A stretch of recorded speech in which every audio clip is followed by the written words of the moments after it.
The incredible story of Dubai, from desert dreams to global wonder.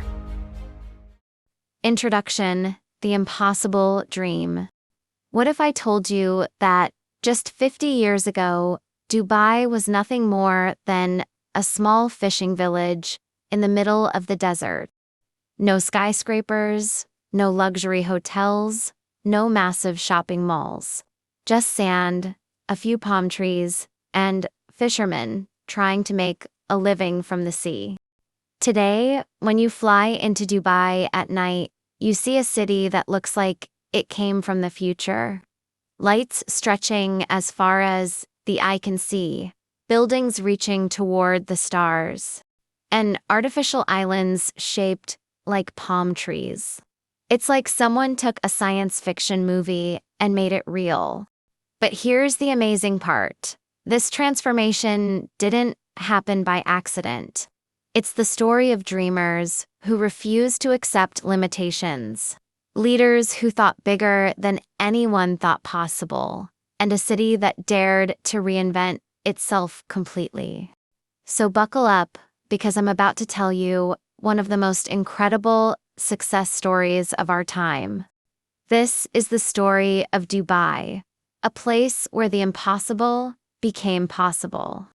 Chapter 1: The Desert Whispers Ancient Secrets.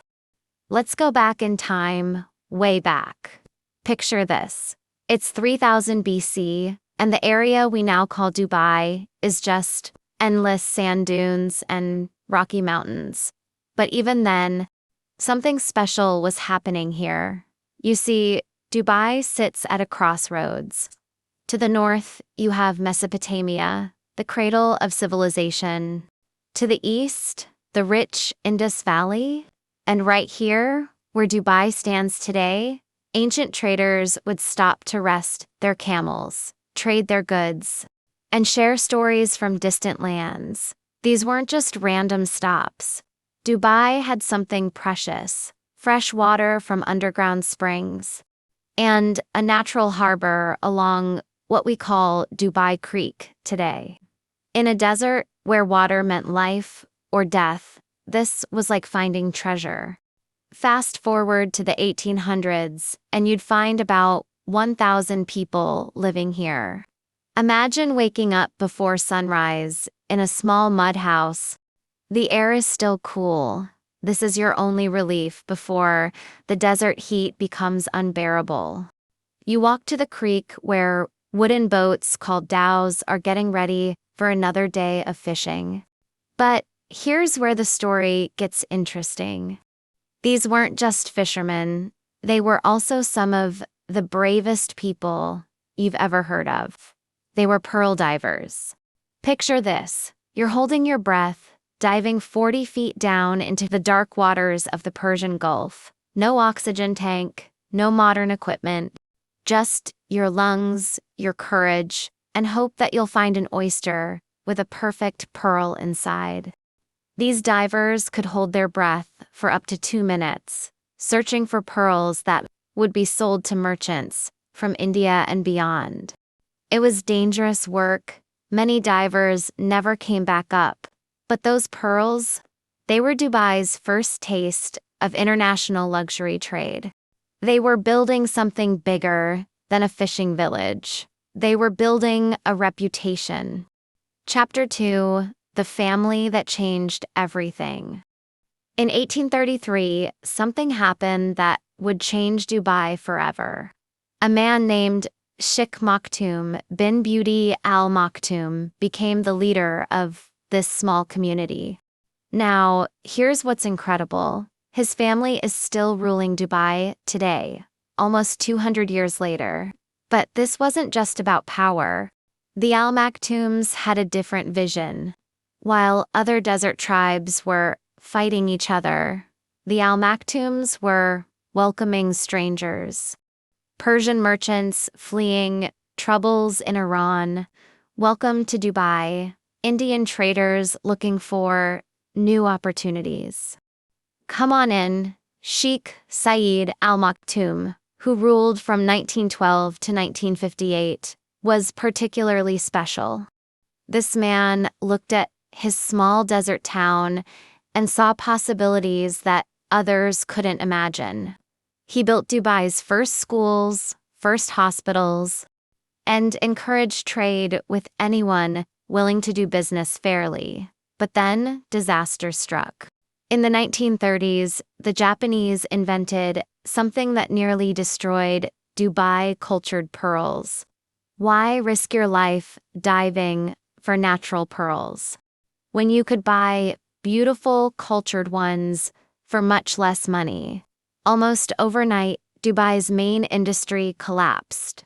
Families who had been pearl diving for generations suddenly had no income. Many people left, looking for work in other places. This could have been the end of Dubai's story, but instead it became the beginning of something extraordinary. Chapter 3: The Visionary Who Saw Tomorrow. Enter Sheikh Rashid bin Zayed Al Maktoum, a man who would become a legend. When he took power in 1958, Dubai was struggling. The pearl industry was gone, and the future looked uncertain. But Sheikh Rashid had something special. He could see possibilities where others saw only problems. He walked along Dubai Creek and imagined massive ships bringing goods from around the world. He looked at the small airport and envisioned planes connecting Dubai to every major city on Earth. People thought he was crazy when he started borrowing money to build these dreams. "Why are you building such a big port?" they asked. "Why do you need such a large airport?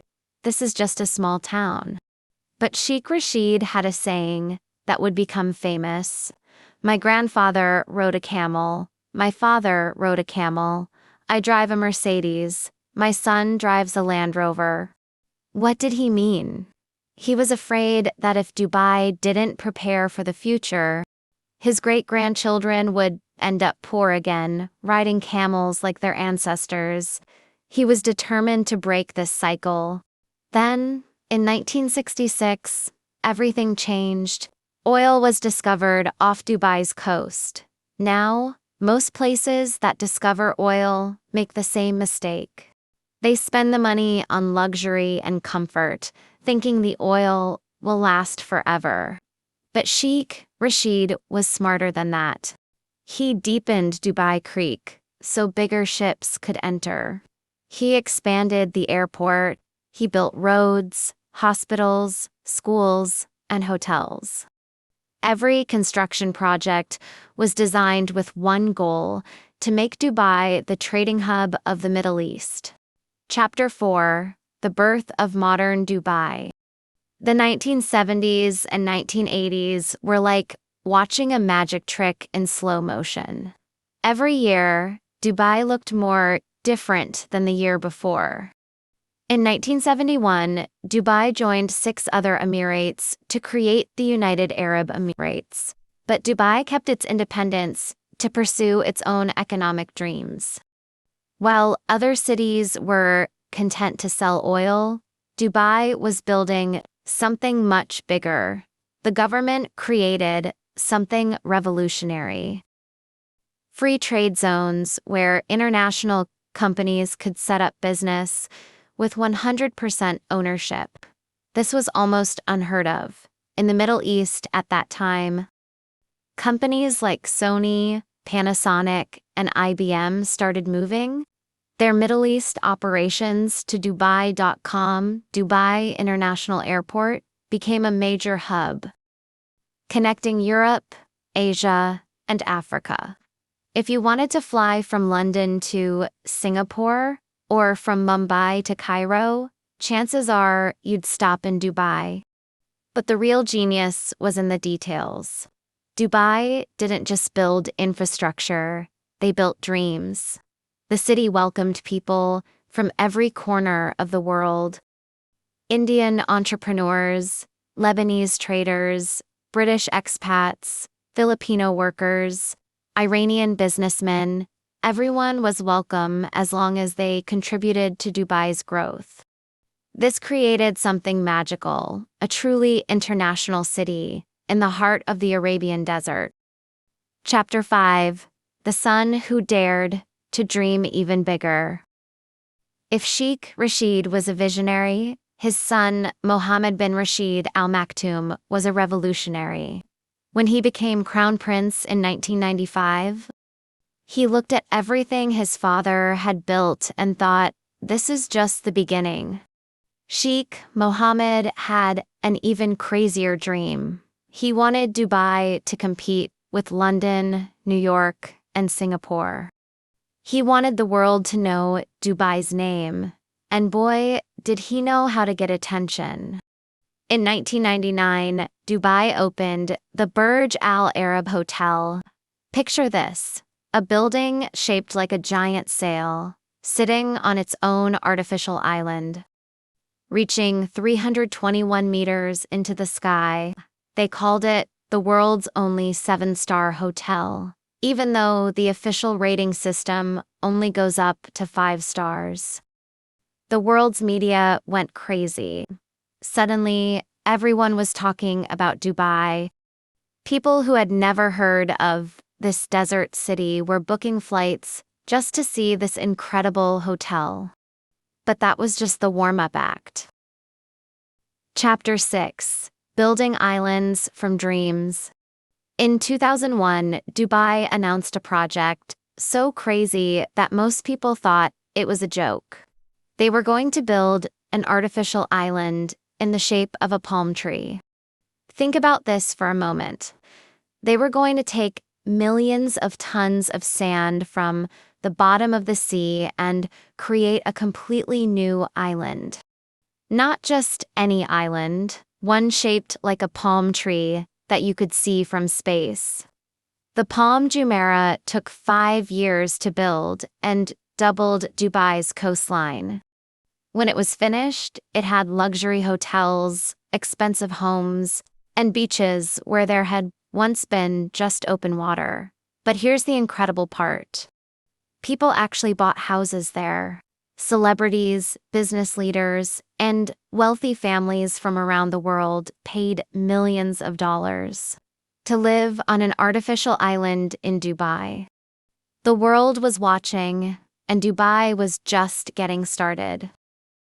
Chapter 7: Reaching for the Sky. If you thought building artificial islands was ambitious, wait until you hear about Dubai's next dream: the tallest building in the world. The Burj Khalifa, completed in 2010, stands 828 meters tall. That's more than half a mile high. To put this in perspective, if you dropped the Eiffel Tower on top of the Empire State Building, the Burj Khalifa would still be taller. But this wasn't just about building something tall. This was about making a statement to the world. Dubai doesn't accept limits. The construction was incredible to watch. Every few months, the building got taller. And every few months, Dubai broke another world record. Tallest building, most floors, highest restaurant, fastest elevators. Dubai collected world records like other cities collect parking tickets. When the Burj Khalifa opened, people came from everywhere just to ride the elevator to the top and look out over a city that had been built from nothing but dreams and determination. Chapter 8: Flying High with Emirates. While Dubai was building up, it was also building out across the skies of the world. Emirates Airline started in 1985 with just 2 planes. The government gave them $10 million and said, "Connect Dubai to the world." Most airlines grow slowly, adding a few routes each year. Emirates grew like they were trying to set the sky on fire. They bought the newest, biggest planes. The Airbus A380 and Boeing 777, they hired the best pilots, the most beautiful flight attendants, and served food that made other airlines look like they were serving prison meals. But here's the genius part. They used Dubai's location to their advantage. If you wanted to fly from New York to Mumbai or from London to Sydney, Emirates could get you there with just one stop in Dubai. And while you were waiting for your connecting flight, you might fall in love with the city and come back for a vacation. Chapter 9: When Dreams Meet Reality. Of course, not everything went perfectly. In 2008, the global financial crisis hit Dubai like a sandstorm. Property prices, which had been rising like rockets, suddenly crashed. Construction projects that had seemed unstoppable suddenly stopped. People who had invested their life savings in Dubai real estate watched their money disappear. The government had borrowed billions of dollars to fund all these incredible projects, and suddenly people were asking, can Dubai actually pay back all this money? For a moment, it looked like the dream might be over. International newspapers wrote articles with headlines like, "Is this the end of Dubai's miracle?" But here's what makes Dubai special: they don't give up. The government restructured their debts, made difficult decisions, and kept building. They became more careful with money, but they never stopped dreaming big. Abu Dhabi, Dubai's neighbor and partner in the UAE, provided financial support. It was like a big brother, helping out during tough times. And you know what? Dubai came back stronger than ever. Chapter 10: The City That Never Stops. Today, Dubai is home to over 3.5 million people from more than 200 countries. Walk down any street, and you'll hear a dozen different languages. Eat at any restaurant, and you'll taste food from every corner of the world. Over 16 million tourists visit Dubai every year. They come to shop in the world's largest mall, ski on indoor snow in the middle of the desert, swim with dolphins, ride the world's fastest roller coaster, and eat at restaurants run by celebrity chefs. But Dubai isn't satisfied with what it has achieved. The city is always building something new, something that makes people say, "How is that even possible?" The Museum of the Future, which opened recently, looks like a giant silver ring covered in Arabic calligraphy. Inside, visitors can experience what life might be like 50 years from now. Dubai Creek Harbor is being built to be even bigger and more impressive than downtown Dubai. It will have the new tallest tower in the world, yes, taller than the Burj Khalifa. Chapter 11: The Lessons of a Miracle. So, what can we learn from Dubai's incredible story? First, vision matters more than resources. Dubai didn't have the most oil, the best location, or the most money.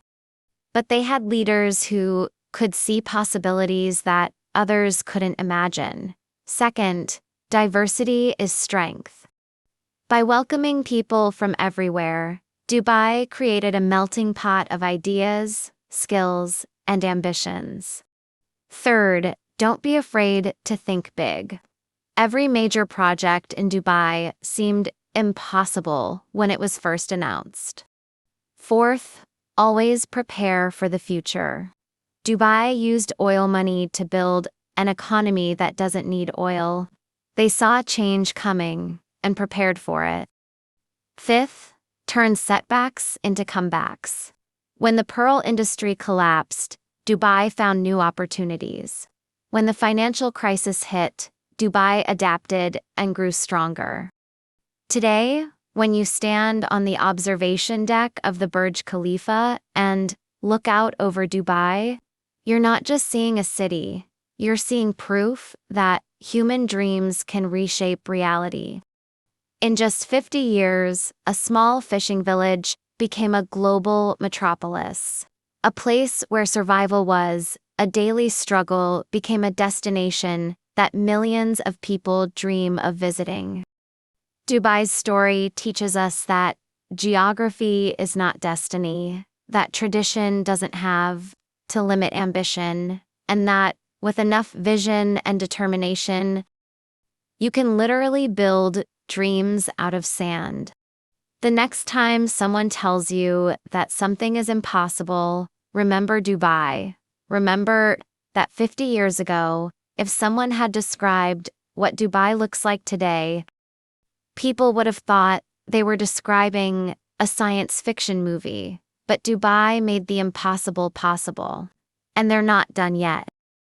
The desert dream continues, reaching higher, building bigger, and inspiring the world to believe that anything, absolutely anything, is possible.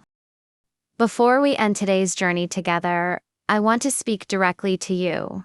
The person learning English right now, listening to these words, working hard to improve your language skills. Look at you now. You just listened to a story about one of the world's most amazing cities, and you understood it. Think about it. Every new word you learn is like laying a brick in your own personal skyscraper. Every conversation you have in English is like building a bridge to connect with millions of people around the world. Every mistake you make and learn from is like Dubai learning. From the 2008 financial crisis, it makes you stronger. So here's my challenge for you. Don't be afraid to dream big with your English.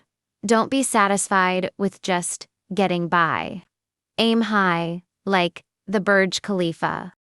Every time you feel frustrated or think my English isn't good enough, remember Dubai in 1970, just sand and a few buildings. Then remember Dubai today, touching the sky. Thank you for joining me on this incredible journey through Dubai's story. Remember, if a fishing village can become a global wonder, imagine what you can achieve with your English dreams. Keep learning, keep growing, and keep believing in yourself. Until next time, dream big and make it happen. If you enjoyed this video, don't forget to like, comment, and subscribe for more powerful stories and lessons that inspire positive change.